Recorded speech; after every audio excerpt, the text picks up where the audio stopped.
जिंदगी में मुश्किलें चाहे लाख हों, लेकिन जब इरादा मजबूत होता है तो बड़े से बड़ा पर्वत भी छोटा लगने लगता है। Hello everyone, welcome back to my channel captain LS. एक छोटी सी कहानी।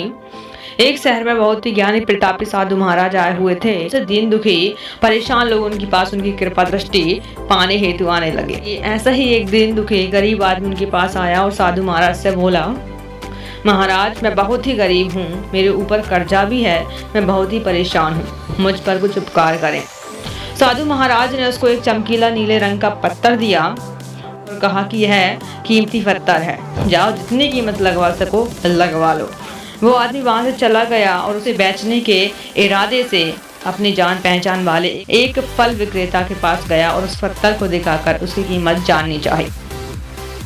फल विक्रेता बोला, मुझे लगता है ये नीला शीशा है, महात्मा ने तुम्हें ऐसे ही दे दिया होगा। हाँ, ये सुंदर तो है, चमकदार भी दिखता है, तुम मुझे दे दो, इसके मैं तुम्हें 1000 रुपए तक दे दूंगा। वो आदमी निराश होकर अपने एक अन्य जान पहचान वाले के पास गया जो कि एक बर्तनों का व्यापारी था। उस व्यापारी को भी पत्थर दिखाया और उसे बेचने के लिए उसकी कीमत जाननी चाहिए। बर्तनों का व्यापारी बोला, यह पत्थर कोई विशेष रत्न है, मैं इसकी तुम्हें 10,000 रुपए दे दूंगा।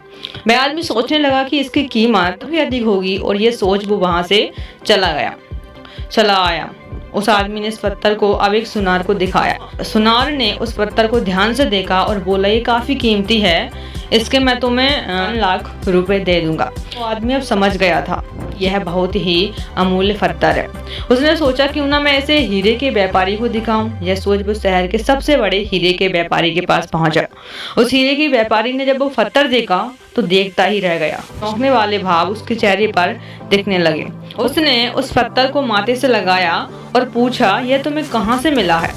यह तो बहुत ही अमूल्य है, यदि मैं अपनी पूरी संपत्ति बेच दूं, अपनी पूरी प्रॉपर्टी भी बेच दूं तो भी इसकी कीमत नहीं चुका पाऊंगा। तो गाइस, हम अपने आप को कैसे आंकते हैं? क्या हम वो हैं जो राय दूसरे हमारे बारे में बनाते हैं? आपकी लाइफ अमूल्य है, आपके जीवन का कोई मोल नहीं लगा सकता। आप वो कर सकते हैं जो आप अपने बारे में सोचते हैं। कभी भी दूसरों के नेगेटिव कमेंट से अपने आप को कम मत आंकिए। Thank you so much.